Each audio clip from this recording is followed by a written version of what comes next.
Catherine, because of the ice storm, everyone's hunkering down at home. Christmas dinner is off, my mom had texted, telling me to be careful. I gazed at my phone, a wave of sadness washing over me, though I got it, considering how treacherous winters in Nashville could be. Little did I realize then that this seemingly insignificant text would bring to light years of lies within my family and forever alter the course of my existence. I'm Catherine, and I'm 32 years old. I work as an accountant, and up until the previous Christmas, I just figured I was the oddball in my family, the reserved, career-driven sister who never quite gelled with their boisterous, social get-togethers. My younger sister, Anna, had always been the golden child, the one who could do no wrong in the eyes of our parents. That Christmas morning, I got ready for a peaceful, solitary day. I whipped up some hot chocolate, put on some holiday films, and tried my best to remain optimistic, in spite of feeling isolated. I was idly browsing through Instagram at about 3 in the afternoon when my heart practically skipped a beat. Right there it was, a recent update posted by my cousin Nina.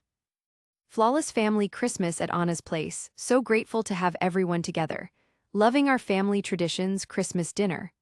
The snapshot displayed my whole family, my mother, father, aunts, uncles, cousins, and even my grandma, all gathered together at Anna's fancy dining table. Everyone had smiles plastered on their faces, decked out in jolly Christmas sweaters, obviously relishing the celebration from which they had purposefully kept me away. Peeking through the windows in their photos, I noticed sunny, cloudless skies. An ice storm was nowhere to be seen. There hadn't ever been any such thing. My hands trembled as I kept looking through additional pictures. There was my father cutting up the Thanksgiving bird, and my mother setting out her famous holiday desserts. My younger relatives were also there, unwrapping their gifts. The whole thing about the ice storm was totally made up. It was just an easy excuse so they didn't have to admit I wasn't wanted at their picture-perfect holiday celebration. I felt like I was going to throw up as I finally understood what was really going on. All the instances when they'd informed me things were called off, and every one of those get-togethers I wasn't invited to. I wonder just how many of those parties actually occurred without my knowing. I wonder how long they had been secretly planning to leave me out, all while pretending to care about me. The following morning, my phone started ringing. It was my mom on the line, behaving like everything was normal. "Hello, dear. I trust you had a pleasant, peaceful holiday. You were missed, you know." The off-handed meanness of what she said caused my fists to tighten.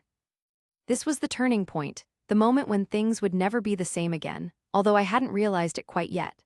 While I was being raised in our childhood house, I always did my best to be the daughter who behaved well.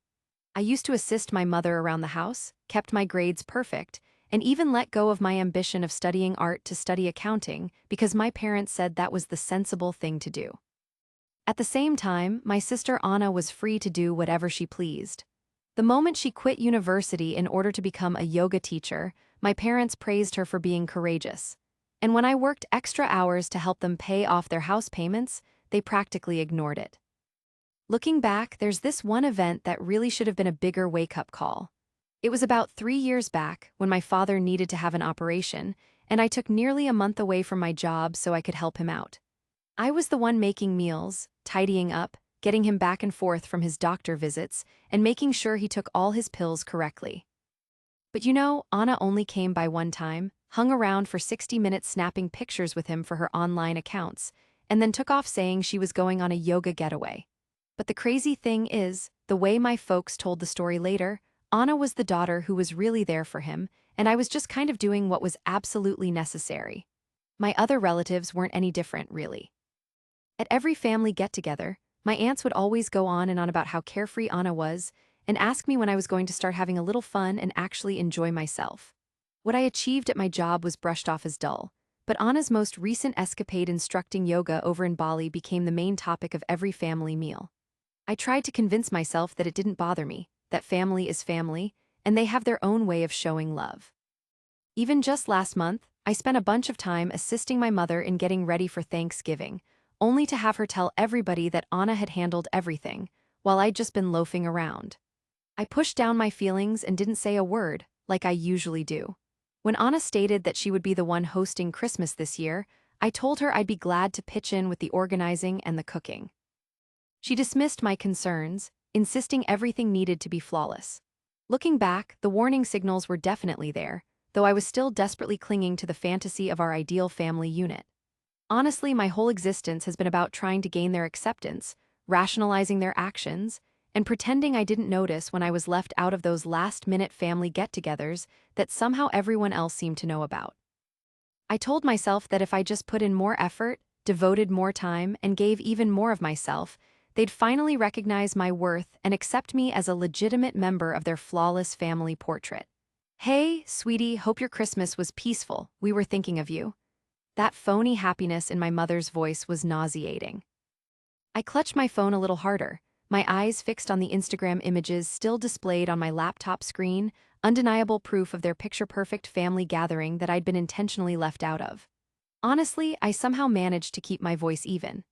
After all, Nina's social media posts clearly showed that everyone enjoyed themselves at Anna's place. Everyone, that is, except for me. The lack of response on the other end of the line was incredibly loud. I could practically picture my mother's face, that well-known look she gets when she's been caught in a fib but is already busy crafting her justifications. Well, she started hesitantly. Anna threw it together on short notice, and well, you know how I tend to be at social events, so reserved, which I guess makes people uneasy. We just figured. Figured what exactly? I pushed her to explain. That lying to my face would be the best solution, that I should spend the holidays by myself while you all acted like everyone else was. Oh, stop with the theatrics, my mother huffed. We were hopping to sidestep any uncomfortable moments since you know how Anna is about everything being flawless. Suddenly, it clicked. Every previous event that got called off, all those times plans mysteriously evaporated, the family pictures that would pop up later on my feed. This wasn't a unique situation, it was a recurring theme. How often has this happened? I questioned, my voice almost inaudible. How many other get-togethers have you been dishonest with me about? Again, that deafening quiet. Then, Catherine, you're taking this way too personally. This is exactly the reason. The reason for what? I interrupted her. The reason you leave me out? The reason you act like I'm invisible unless you want something? The reason Anna gets to be the golden child while I'm made to feel like a problem? That's simply untrue, my mother argued.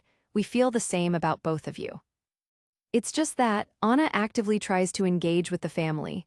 You're constantly occupied with your job, I gave a sarcastic chuckle. Occupied with my job? You mean busy helping with the house payments? Busy caring for Dad following his operation? Is that the kind of busy you're talking about? Look here, my mother said, her tone sharp. If you're going to act this way, perhaps it would be better if we weren't in contact for a while. Contact me once you can be rational. The call disconnected. I just remained there, gazing at my phone, all those memories from the past 32 years abruptly sharpened into a clear and hurtful picture. Each justification, every instance of being brushed aside, all the times I was misunderstood, it was all deliberate. It wasn't my fault, it never was. That was the instant I ceased trying to justify their behavior. The moment the reality finally dawned on me, I didn't actually have a family. What I had were individuals who happened to share my genes but treated me like I barely even mattered. Following that call, something within me broke. I wouldn't be the family pushover anymore. I powered on my laptop and began composing an email to every member of my family. My mother and father, my sister, my aunts and uncles, my cousins, basically everyone who was present at that Christmas dinner. My fingers moved rapidly over the keys as years of suppressed emotions came spilling out. I've seen the images from that Christmas dinner, I wrote. The dinner I was told had been called off because of some fictitious ice storm. I want all of you to fully comprehend the impact of your actions. You did more than simply leave me out of a family get-together.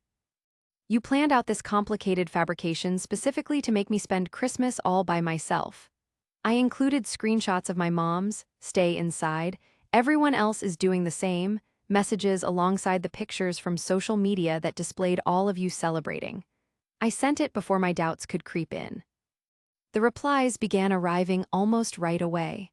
My Aunt Marie tried to assert that they just didn't remember to inform me that the plans were different. My Uncle Robert implied that I was taking things too far. My cousin Nina, the one whose posts had blown their cover, swiftly took down all the Christmas snapshots and shot me a message telling me I was stirring up trouble where it wasn't needed. After that, Anna chimed in. I got this lengthy, patronizing email about how it seems I never try at these family get-togethers, and that all she wished for was one flawless holiday. She even went so far as to imply that keeping me away was actually a favor to me since I clearly don't have fun with family. But the way my folks reacted is what really revealed their true colors. Instead of saying they were sorry, they decided to go on the attack. My mother got on the phone with family friends we both know, making up some tale about how I was losing it. My father fired off a serious email about how I should value our family's privacy and that it was wrong to make our problems public. Anna texted me, "Way to go, you've really messed things up now." Mom's in tears, everyone's beside themselves, and it's all because you just couldn't accept the possibility that you might be the one at fault. This is precisely why we didn't want you celebrating Christmas with us. It felt like I was trapped in some bizarre parallel universe. They had intentionally shut me out and told lies to me, and yet somehow I was the bad guy for shining a light on what they did. The more I defended myself, the more they manipulated the story. Since I wouldn't budge and say I was sorry, they made things even worse. Mom started popping up at my job unexpectedly, and she'd make a big fuss right there in the entryway. Anna started putting up these cryptic posts online, talking about bad influences and choosing to distance herself from relatives. My dad said he'd take me right out of his inheritance if I didn't fall into line. Their behavior didn't scare me like they thought it would. Instead, it just proved what I'd finally figured out. What I was seeing wasn't a close-knit family trying to protect itself from a troublesome member. No, it was a messed-up dynamic desperately trying to keep tabs on someone who had finally decided to stop playing along with their games. I then realized I needed to do more than just bring their dishonesty to light. I needed to get completely out from under their influence and control. What they didn't understand was that I was already coming up with a strategy that would demonstrate very clearly what happens when you alienate the one person who had always been there for them. About a week following my email where I confronted them, I got a surprise message from Rachel, who used to be a friend of the family. I remembered she'd retired from handling my parents' money a while back. "Catherine, I've been watching what's been going on with your family online," she told me. "There's something that I believe you should know." Could we get together? I consented to meet her at a small, quiet coffee shop in the city center. When I got there, Rachel appeared anxious and was holding a large brown envelope very tightly. "I've felt guilty about this for such a long time," she explained, as she moved the envelope across the table to me. "My dad made me promise not to tell anyone, but seeing what you're going through now, I just can't keep it to myself any longer." There were bank statements and legal papers going all the way back 15 years inside that envelope. As I looked through them, my hands started trembling. Based on these records, my grandfather had left quite a sum of money, almost $300,000, just for my schooling and what I would do later in life, which I never even knew existed. Rachel said quietly that your father was in charge of the money. He was meant to let you get to it when you reached 25 years old. Instead, everything was moved into Anna's bank accounts, and he used it to pay for her life and the businesses she tried to start that didn't work out. It felt like I'd been punched in the gut when I found this out. All those years, I pulled extra shifts to be able to afford my accounting degree, the student loans that I'm still paying back, and even the times I helped your parents with their house payments. The whole time, they had been sitting on the money my grandfather left me, and they were spending it on Anna. "There's more to this story," Rachel went on to say. "Your grandfather also left some properties, and you and Anna were supposed to divide them up evenly. Your parents got rid of every one of them. They had you sign using your power of attorney when you turned 18. Do you remember when they told you it was just in case there were any medical emergencies?" I felt like I was going to throw up. The paperwork I had innocently signed had handed them total authority over my finances. While I was having a hard time, they were systematically draining my inheritance, even letting me pitch in with their bills and then making me feel bad that I wasn't doing enough for the family. What was even more infuriating was that the statements showed consistent payments to Anna listed as business deals. It was my money, pilfered from my inheritance to pay for her yoga centers and those getaways she took to Bali, all of those adventures they celebrated while putting down my dull accounting job. "Why are you telling me this now?" I asked Rachel, my voice barely holding it together. "It's because I saw your mom's posts on social media, where she's trying to make you look like you're unstable and don't appreciate anything. Their goal is to ruin your reputation before you find out what's really going on. For years, they've been stealing from you, Catherine. Beyond being morally reprehensible, what they've done is actually against the law. Suddenly, everything clicked into place in a terrible way. The way they increasingly tried to portray me as being difficult, the threats they made to disinherit me, even though they had already helped themselves to what was rightfully mine. It was all a desperate attempt to keep up the story that Anna was the successful sibling while I was just a pain. I carefully put the papers back in the envelope as my head was spinning with thoughts. I appreciate you telling me, Rachel. I have a very clear idea now of what my next steps need to be. This has grown beyond just messing up the holidays. This is about years of planned-out lies and fraud. Having spent years as an accountant investigating financial fraud, I felt especially prepared to hold them accountable. For the following week, Rachel's papers were my focus as I painstakingly constructed my argument. My background made me perfect for following the flow of illicit funds. I kept a record of each instance of unauthorized movement of funds, each abuse of power of attorney, and each instance of forged paperwork. After that, I brought in Sarah Chen, an attorney specializing in fraud related to estates, so she could examine all the evidence. Sarah gave me the confirmation I needed, declaring that it was undeniably a case of financial abuse. "We can press criminal charges if that's the path you want to take," she told me. I mulled over the possibilities. Although going the criminal route would ruin my family's public image, they had already shattered whatever bond we had. Even so, I decided to offer them one last chance to correct their wrongdoings. A request for a family sit-down to work through our issues was sent via email to my parents and Anna. They pounced on the opportunity, most likely believing that they could once again manipulate me into doing as they wished. The following Saturday at my place was set as the meeting time. On that particular morning, I carefully arranged 3 files on the surface of my dining table, one prepared for each of them. Each file contained a comprehensive account of their fraudulent actions, accompanied by a formal letter from my legal counsel explaining the choices they faced.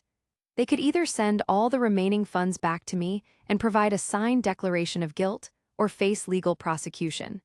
They came in wearing self-satisfied expressions, obviously anticipating an apology from me. Mom didn't waste any time, she just jumped right in.